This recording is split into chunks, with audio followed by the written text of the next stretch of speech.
My dear friends in the Lord, happy Sunday to everyone. Today we are invited to continue our reflection on the Gospel of St. John. Remember that last week we read this beautiful sign of the multiplication of the bread and the fish that is contained in the four Gospels, but in the Gospel of St. John it has a special meaning, and we will deepen on this meaning of the sign of the multiplication of the bread during these following weeks, starting from today.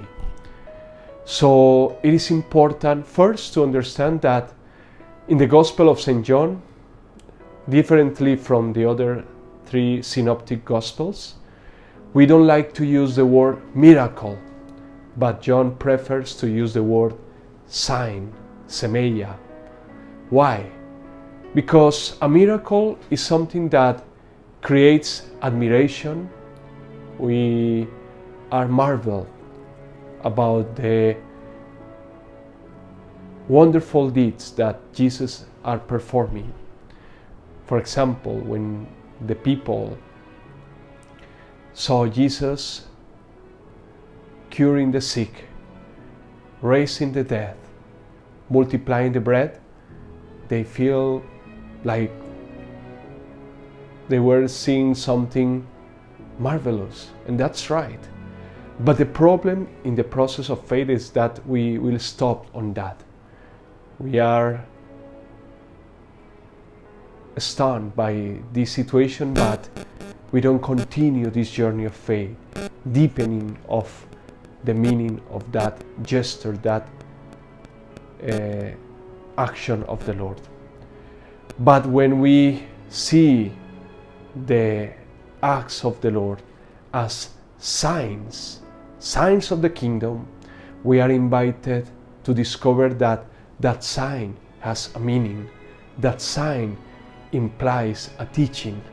That's why in the Gospel of St. John, Jesus performs only 7 signs. We can say miracle, but I would prefer to use the word signs.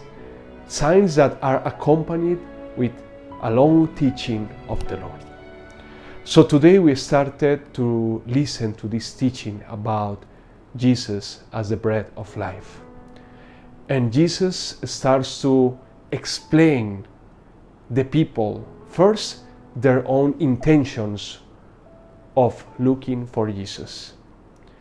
Jesus knows that they are looking for Jesus not because they are interested in the word, or maybe because they want to be disciples, but they want to eat. They want to have a comfortable life. They saw this man of Nazareth who was performing a beautiful sign, and they thought it was the solution for their problem. They had not to work anymore. But Jesus, knowing their own and deepest intentions, Jesus starts to reflect on the real meaning of that sign. We started to deepen already on that meaning last week, about the sign of sharing, about the sign of Jesus as the source of life, the conviction that where Jesus is, there is no need. But Jesus wants us to discover that we are called to join in the mission of being bread for the world. The Lord asks us to be faithful people, to be people of faith who are able to believe in the presence of the Lord in order to become instruments of life for the others. So that's why, in order to fulfill our mission in the world, we are called to eat the bread of life, which is Jesus.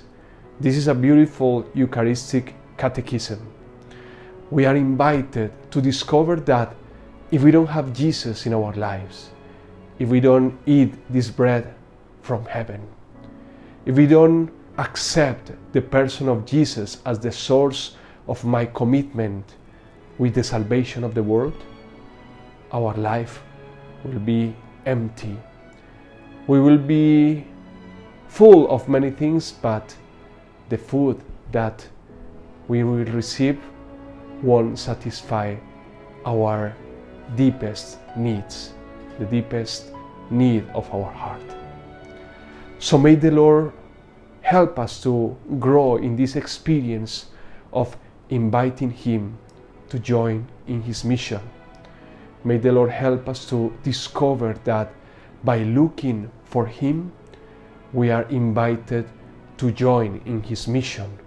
We are invited to discover that the Lord has brought us from the slavery to the freedom of being His family.